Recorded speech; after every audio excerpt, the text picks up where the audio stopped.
નમસ્કાર મિત્રો, કેમ છે? મજામાં ને મજામાં જ હશો. હું છું પ્રકાશ ખાંભલા. આજે આપણે કોમ્પ્યુટર ધોરણ 9 અંદર કોમ્પ્યુટર ચેપ્ટર 14 છે તેનું આપણે MCQ સોલ્યુશન જોવાના છે, જે પાઠ્યપુસ્તક આધારિત છે તે. તો ચાલો મિત્રો શરૂઆત કરી દેવી. તો હું પેલા સેટ કરી નાખું છું વ્યવસ્થિત. ઓકે, ને થોડાક ફોન્ટ મોટા કરી નાખું જેથી કરીને તમે પણ જોઈ શકો. આજે એકદમ રેડી. Okay, ready. ઈમેલ દ્વારા કયા પ્રકારની માહિતી મોકલી શકાય છે?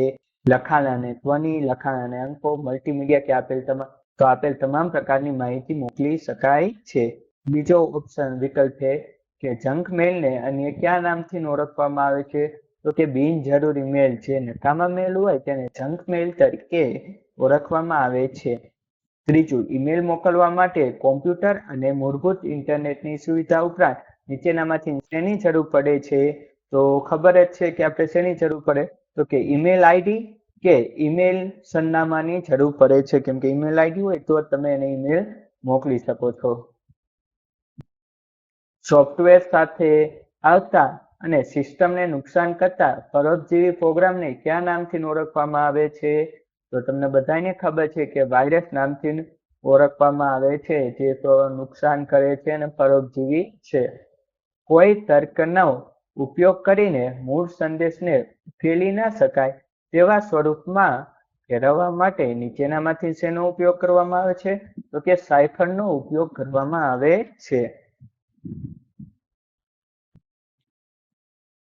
પછી હવે આપણે છઠ્ઠું જોઈ લેવી કે નીચેનામાંથી કયા વિનિયોગ દ્વારા વિવિધ તકનીકો અને સિદ્ધાંતોનો ઉપયોગ કરી સામાન્ય લખાણને ઉકેલી ન શકાય તેવા સ્વરૂપમાં ફેરવવા તથા ફરી તેને મૂળભૂત સ્વરૂપમાં લાવવા માટે રીતનો ઉપયોગ કરી શકાય?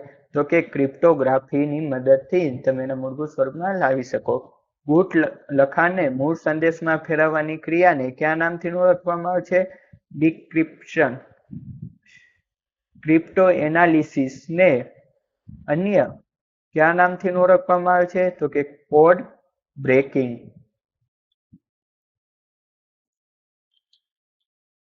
પહેલા તો આપણે ઝૂમ કરી લેશું અને ક્રિપ્ટોગ્રાફી અને ક્રિપ્ટો એનાલિસ કયા સંયુક્ત નામથી ઓળખવામાં આવે છે? તો કે ક્રિપ્ટોલોજીથી ઓળખવામાં આવે છે. તો મિત્રો વિડીયો નાનો એવો હતો એટલે મને આપો રજા, બહુ જાજુ ના. હે એક મિનિટ, પ્રાયોગિક સ્વાધ્યાય તમારું ઈમેલ એકાઉન્ટ બનાવી તમારા મિત્રને એનો વિડીયો મેં આપણી ચેનલમાં મૂકેલો છે, એ તમારે ગોતવાનો છે કઈ જગ્યાએ. મિત્રના સંદેશા અને પ્રતિક્રિયા આપતો ઈમેલ કે કોઈ બીજા સાથે મોકલવું, એટલી બધું મિત્રો સંદેશ બધી વસ્તુ રહીને થોડું ઘણું આપણા ઓલામાં હશે તઈ વિડીયો ચેનલમાં એકવાર સરખી રીતે જોવું. ત્યાં સુધી મને આપો રજા. વંદે માતરમ. જય હિન્દ, જય ભારત.